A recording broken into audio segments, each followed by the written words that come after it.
Hello दोस्तों, श्री राधे राधे। आप सभी का स्वागत है आप सबकी अपनी यूट्यूब चैनल पे। आप लोग कैसे हैं?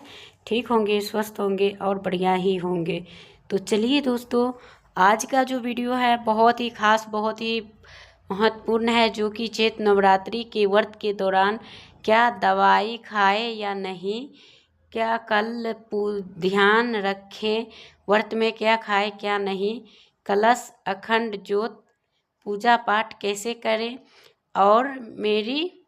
तो दोस्तों, वीडियो को पूरा लास्ट तक देखिए। और क्या पीरियड्स में क्या हम व्रत रखें या नहीं, तो चलिए वीडियो को पूरी जानकारी के साथ जानेंगे। और ये वीडियो जो है बहुत ही खास और बहुत ही मज़ेदार होने वाली है, तो वीडियो को लास्ट तक देखिए। और वीडियो कहीं से भी आप सभी को अच्छी लगी तो चैनल को सब्सक्राइब कर लीजिएगा और वीडियो को लाइक कर दीजिएगा, ताकि आपको जो आगे जो वीडियो अच्छा अष्टमी और सप्तमी नवमी को जो आएगी तो आपके तक पहुंचेंगे, तो उनका नोटिफिकेशन सबसे पहले आप तक के जाएंगे। तो दोस्तों, आपको इस चैनल को यानी कि सब्सक्राइब करके रखनी है। और माता रानी, अगर आप लोग सब्सक्राइब करते हैं तो आप लोग को माता रानी हमेशा कृपाएं बनाए रखेंगे। और आप लोग इसी तरह पूजा पाठ नियम विधि से और अपना उपाय कर सकते हैं, जो कि माता रानी के पूजा के दौरान बहुत सारे ऐसे गुप्त उपाय होगी। तो दोस्तों, मिस नहीं करना है और वीडियो को प्रॉपर देखना है। तो चलिए दोस्तों, वीडियो को देर नहीं करेंगे। जो मेरा न्यू भाई बहन मुझसे जुड़ी हुई है और मेरी आवाज़ को फर्स्ट टाइम सुन रहे हैं, तो उनसे रिक्वेस्ट है कि चैनल को सब्सक्राइब कर लीजिए और कमेंट बॉक्स में कोई भी व्यक्ति जय माता दी जरूर लिख के जाइए, क्योंकि माता रानी सभी के घर आने वाली है। तो अगर आप पूरे साल रखना चाहती है और अपने घर में खुशियाँ बनानी चाहती है तो ज़रूर जय माता दी लिखेंगे ही लिखेंगे। तो चलिए वीडियो को बढ़ाते हैं। तो सबसे पहले हम ये जानेंगे कि कलश, क्या हम कलश बिना बैठाए पूजा कर सकते हैं? तो हाँ दोस्तों, आप कर सकते हैं। जो लोग कलश बैठा के करते हैं वो मतलब कलश बैठाने का ही नियम होता है, और वो बैठाने का वो होता है। अगर आपके पास समय नहीं है तो आप नहीं भी बैठाएंगे, लेकिन दोनों टाइम पूजा पाठ करेंगे। और हमने इससे अगले वीडियो में भी डाल रखी हूँ और बता रखी हूँ।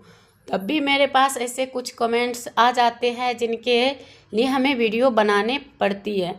तो चलिए कोई बात नहीं, आप सबकी दिल से धन्यवाद। और जितने लोग वीडियो देख रहे हैं, माता रानी करे सभी पे कृपा बरसाए और आप सभी को ज़िंदगी में खुशियाँ लाए। और एडवांस में एक ही कल है, तो आज ही आप सभी को चैत नवरात्रि की हार्दिक शुभकामनाएं मेरे दोस्तों, और ऐसे ही बने रहिएगा। तो चलिए दोस्तों, और वीडियो के माता रानी की वीडियो को जितने शेयर करेंगे उतने ही आपका लाभ होगा, तो ये भी मत भूलिएगा, ठीक है। तो कलश, तो आप कलश आपके पास समय नहीं है तो आप कलश नहीं बैठाएंगे और पूजा विधिवत पूजा पाठ करेंगे। और पूजा पाठ करने के बाद आपको क्या करना है दोस्तों, जैसे कि आप पूजा कर रहे हैं तो आप पूजा ज़रूर से करिएगा। और पूजा करने के दौरान आपको क्या करना है, जब आप पूजा करेंगे तो उस दौरान में आपको मतलब कि आपको विशेष ध्यान रखना है। और कलश बैठाने का भी महत्व होता है कि चाहे माता का चालीसा पढ़ो या माता का सप्तशती माता का पाठ करो, या आप जो पाठ कर सकते हो आप ज़रूर से करिएगा। लेकिन माता रानी के जो पाठ होते हैं वो ज़रूर करना चाहिए कलश बैठाने के बाद। और ना 2 टाइम तो 1 टाइम तो अवश्य करना चाहिए। और आरती दोनों टाइम, और भोग प्रसाद और जो होता है उनके माता रानी के कोई भी भोग दीजिए, लेकिन उसमें 9 दिनों का 9 रूप का भोग लगता है। तो बहुत लोग उन चीज़ के पर मतलब नियम करते हैं, बहुत लोग एक ही चीज़ के चढ़ाते रहते अदल बदल के। तो वो कुछ दे या ना दे दोस्तों, मैं तो यही कह रही हूँ, क्योंकि इसमें बहुत आम आदमी है जो गरीब अमीर सब है, तो उनके पास इतना सामर्थ्य नहीं है। तो खैर कोई नहीं, आप लौंग और इलायची प्रसाद में हमेशा माता रानी के भोग लगाए, और जब वो बच जाए तो आप ऐसे प्रसाद चढ़ा लें। तो उनके बाद आप वो कच्चे ही चबा के खा भी सकते हैं, ज़रूरी नहीं कि आप उनको नहीं खा सकते हैं। तो आप लोग फेंकिएगा मत और खा के ही उनको रखिएगा, और नहीं तो जैसे चाय बनाते हैं तो आप चाय में भी डाल सकते हैं। तो ये भी उपाय आप कर सकते हैं। तो यही है दोस्तों, तो आपको करना चाहिए। और ये हो गया। अब हम दूसरा जा रहे हैं कि अब क्या करना चाहिए कि हमें अखंड ज्योत जलानी चाहिए। तो देखिए, अगर आप घर से बाहर रह रही है तो आपको नहीं रखना है अखंड ज्योत। अगर आप घर में रह रही है तो आपको अखंड ज्योत जलाना है तो जलाइए, नहीं तो ऐसे भी दीपक जलते हैं, लेकिन उनका ख्याल रखना पड़ता है। और 24 घंटा का वो भी जलते हैं, और आपको परीक्षा तब भी देखा जाता है, आप उनको मुझने नहीं देंगे। अगर अखंड ज्योत होता है तो उनका नियम अलग होता है। और जब भी अखंड ज्योत जलते हैं तो कोई एक सदस्य का घर पर रहना अनिवार्य होता है और उनका देख रेख करना होता है। और जब अखंड ज्योत जलते हैं तो उन व्यक्ति को हमेशा रात हो या दिन चेक करना पड़ता है और करना चाहिए। अखंड ज्योत अगर आप घी के जलाते हैं तो और उत्तम है, नहीं तो आप तिल के तेल के जरूर जलाएं। तो ये चीज़ आपने जान गए। और आपको इनको मतलब अखंड ज्योत का मतलब ये होता है कि कभी भी वो बंद नहीं होनी चाहिए, जलनी चाहिए। आप किसी वश आपकी अब बंद हो जाता है तो आपके मन में अनेक तरह की बुरी मतलब चीज़ें सोच में आ जाते हैं। अब आप डिप्रेशन में आ जाते हो। तो इसलिए कहते हैं कि अगर आपसे हो सके तो करना, नहीं तो कोई बात नहीं, ऐसे भी दीपक जला के आप नॉर्मल से भी कर सकते हैं। ठीक है, आपका कन्फर्म हो गया। और उनके बाद क्या पाठ करना ज़रूरी है? तो हाँ दोस्तों, पाठ करना सबसे महत्वपूर्ण है। जितना पाठ करेंगे, अगर आपने पूरा नवरात्र के दौरान पूरे माता का पाठ कर लिया तो आपने माता रानी का आशीर्वाद पा लिया। और जो माता रानी का आशीर्वाद पा लेते हैं तो उनको कोई चीज़ का कमी नहीं होता। अब हम जा रहे हैं दोस्तों कि कल ध्यान रखें, यानी कि क्या चीज़ का, कि व्रत में क्या खाए क्या नहीं खाए।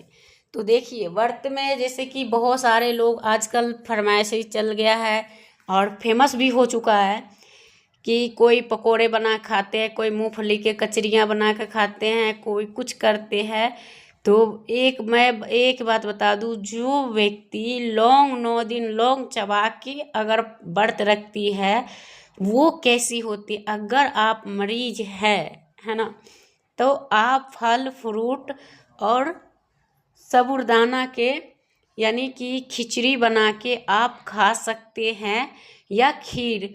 अगर आपका मतलब शुगर % नहीं है तो आप मीठा भोजन यानी कि मीठा फलाहारी करें। अगर आप बीमार हैं तो संधा नमक का प्रयोग करें तो होता है ना। उन चीज़ के लिए संधा नमक है। अगर आप स्वस्थ हैं, बढ़िया हैं, और फिर भी मीठा फलाहार छोड़ के आप नमक वाले कर रहे हैं तो आपका ये गलत फहमी है जो आप ये कार्य कर रहे हैं। तो आपको उसी हिसाब से करना चाहिए, और करने के साथ साथ विशेष ध्यान भी रखना चाहिए कि आपको किस तरह से खाएंगे। और बहुत सारे लोग ऐसे क्या व्रत रख लेते हैं भर दिन, यानी कि आप लोग ने खुद ही सुने हो कि जो प्रदीप मिश्रा जी हैं वो भी कहते हैं, जो कि शास्त्र में दिया गया है वही वो सब बताते हैं। ऐसे नहीं है कि वो सब ऐसे बताते। अनुद्याचार्य जी भी कहते हैं, जो लोग व्रती होते हैं उनमें आप अगर व्रत के मतलब क्या है होता है साधना, यानी हम साधना करेंगे तब हम ईश्वर के यानी कि शक्ति को प्राप्त करेंगे, यानी कि आशीर्वाद प्राप्त करेंगे। जब आप भैंस की तरह भर दिन खाते रहेंगे, एक खा लिया फिर दूसरा खाएंगे, तीसरा खाएंगे, यानी कि व्रत के मतलब आप सब कुछ खाते जाएंगे और बोलोगे व्रत कर रखे हैं, तो ये व्रत नहीं होता है। क्यों? क्योंकि इसमें व्रत का लाभ भी नहीं मिलता है।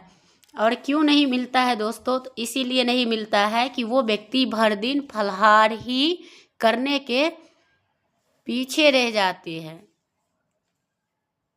तो इस वजह से तो यही होता है दोस्तों। और उनके साथ साथ आप लोगों को ज़रूर से इन चीज़ का ध्यान रखना चाहिए। अगर आपने फलाहारी करनी है तो सिर्फ एक टाइम दिन में करिए और एक टाइम आप शाम में करिए। अगर आप मरीज हैं, आप कोई चीज़ का परसेंट है, आपसे नहीं हो रही है, तो हाँ आप 2 या 3 बार, 2 बार सिर्फ दिन में अगर कर रहे हैं तो 2 बार करिए या रात में 1 बार करिए, बस इसके आगे नहीं है। और उससे भी बड़ा मरीज हो तो सबसे अच्छा है कि आप सात्विक भोजन लेके पूजा पाठ करें। अब ये भी हो गया फाइनल। अब है क्या, व्रत के दौरान हम दवाई ले सकते हैं। तो हाँ, नवरात्रि ही एक ऐसा चीज़ है जो आप नवरात्रि के दौरान यानी कि फलाहार लेते हो ना, तो फलाहार लेने के टाइम में आप दवाई खा सकते हैं। क्योंकि जो लोग नहीं अगर फलाहारी ले रहे हैं तो उनको खाना नहीं चाहिए, क्योंकि ये दवाई जो होते हैं उनमें जो होता है पावर होते हैं, तो आपको कुछ भी हो सकता है, तो इसलिए नहीं खाना चाहिए। अगर आप फलाहारी कर रहे हैं तो ज़रूर खाना चाहिए, ठीक है। तो व्रत के दौरान कुछ पाप नहीं लगता हो, जैसे कि निर्जला व्रत होती है तो उनमें ये चीज़ नहीं किया जाएगा और नहीं करते हैं, और ये गलतियां करनी भी नहीं चाहिए। अगर सरगी उर्गी लेते हैं तो सुबह के टाइम खा लीजिए, और उनके बाद जिसमें नहीं लग रहा हो सरगी उर्गी तो उसमें रखना ही नहीं चाहिए। तो चलिए वीडियो को पूरा देखिए, और उनके बाद ये चीज़ आपको समझ में आ गए। अब हम जा रहे हैं क्या पीरियड्स में व्रत रखे या नहीं रखे, क्या हम पीरियड्स है और हमारी बिस्तर उस्तर गंदे है तो हम उसमें सोए कि उनको धोएंगे तब सोएंगे, या हम उसमें पीरियड्स में सोते हैं तो हम उस बिस्तर में नहीं सोएंगे, दूसरा बिस्तर चेंज करना पड़ेगा यानी कि धोने के बावजूद भी। तो ऐसा कुछ नहीं होता। जो उल्लिन कपड़ा होता है उनको शुद्धता के ही बराबर होता है। अगर आपसे कोई चीज़ लग चुका है तो कोई बात नहीं, उनको आप धो के सूखने डाल दीजिए। आप भी ओढ़ सकते हैं और आपका जो पति है वो भी। लेकिन खैर नवरात्रि में कहते हैं पति पत्नी का साथ में रहना ही नहीं चाहिए और ब्रह्मचर्य का पालन करना चाहिए। तो आपका पति तो पूरा 9 दिन के 9 दिन साथ में रहेंगे नहीं, तो आप ओढ़ सकते हैं, और नहीं वो भी ओढ़ सकते हैं। इसमें कोई दोष कोई पाप नहीं है दोस्तों, तो इन चीज़ का ध्यान रखें। और पीरियड्स में व्रत रखें तो हाँ आप व्रत रख सकते हैं, और जो आपके परिवार में, चाहे आपका हस्बैंड हो, चाहे आपकी ननद हो, चाहे आपकी सासू हो, चाहे जो भी आपके परिवार के अंदर सदस्य होते हैं उनसे आप पूजा पाठ करवा सकते हैं। ज़रूरी नहीं कि आप करेंगे तो ही, तो आप उनसे करवा सकते हैं। जब आप शुद्धता के साथ शुद्ध हो जाएंगे और ठीक हो जाएंगे तो आप खुद स्वयं करेंगे। लेकिन इस बार 8 ही पूजा लगे हैं, तो आप सबको 8 दिन के अंदर लिपट जाएगा, तो देख लीजिएगा। और इससे पहले आपके 4 दिन 5 दिन हो गए हैं तो कोई बात नहीं, 3 दिन 4 दिन उन सबसे पूजा करवा लीजिए, और फलाहार जैसे कर रहे थे वही करना है, और उसी प्रकार आपको रहना भी है, और सब कुछ को फॉलो करना है, पर सिर्फ और सिर्फ पूजा नहीं करनी है। और आप श्रृंगार, जो पहला दिन नवरात्रि के कल पहला स्टार्टिंग है तो आप 16 श्रृंगार कर सकते हैं, और उनके बाद 7वें दिन तक के कोई श्रृंगार नहीं किया जाता है हमारे सब में। और आपका कैसे किया जाता है, क्या होता है, तो वो आप लोग देख लीजिएगा। अगर कर रहे हो तो करिएगा, नहीं कर रहे हैं तो नहीं करिएगा। हमने तो पूरा चीज़ का सजेशन आप तक को दे दिया दोस्तों, तो आप लोग को ये वीडियो से बहुत सारे चीज़ सीखने के मिल जाएंगे। और जय माता दी कमेंट बॉक्स में ज़रूर लिखना है। अब जाते जाते एक चीज़ और बोलेंगे कि आरती जब भी करे तो कपूर और लौंग से ज़रूर करनी है, जिससे हमारी माता रानी खुश होता है। और नवरात्रि के दौरान हमें लोटे में 1 लोटा जल में कपूर यानी कि कपूर की पाउडर बना के और मिश्रित करके जल अगर मुख्य द्वार पे छींटते हैं दोस्तों, तो हमारे घर में धन धान्य की कमी कभी नहीं होगी, और हम माता जी को दिल जीत लेंगे। तो इसलिए अगर जो कोई माता रानी के दिल जीतना चाहते हैं तो वो लोग ये उपाय ज़रूर करें, और हमारी सारी वीडियो में उपाय आते रहेंगे प्रॉपर। तो आप लोग चैनल को सब्सक्राइब करके रखेंगे तब आप देख पाएंगे, नहीं तो दोस्तों ऐसा यूट्यूब पे वीडियो है नहीं जो आप देखोगे। और सभी के होते हैं लेकिन इतना खास और इतना इम्पोर्टेंट नहीं होता है, तो ये होता है। तो आप लोग ज़रूर से देखिएगा, और मेरी वीडियो जो होती है वो कुछ अलग होता है और सच्चाई और अच्छाई पे होता है, तो आप लोग ज़रूर करिएगा। और इनके बाद जो है आपको दोनों टाइम आरती करनी है, और गर्मी के टाइम है तो दोनों टाइम आप स्नान ध्यान कर सकते हैं। और ये सब चीज़ें तो हमने बताई भी रखी हूँ, और आगे भी आप सब देखना चाहते हैं तो हमारी और वीडियो है पीछे, वो देख के सकते हैं, और उसी में आपको पता चल जाएगा। तो यही सब है दोस्तों, कुछ ऐसी बातें तो आपको ज़रूर से ध्यान में रखना चाहिए और करना चाहिए। तो वीडियो करूँगी यहीं पे एंड, फिर मिलूँगी एक नया वीडियो के साथ। तब तक के लिए श्री राधे राधे।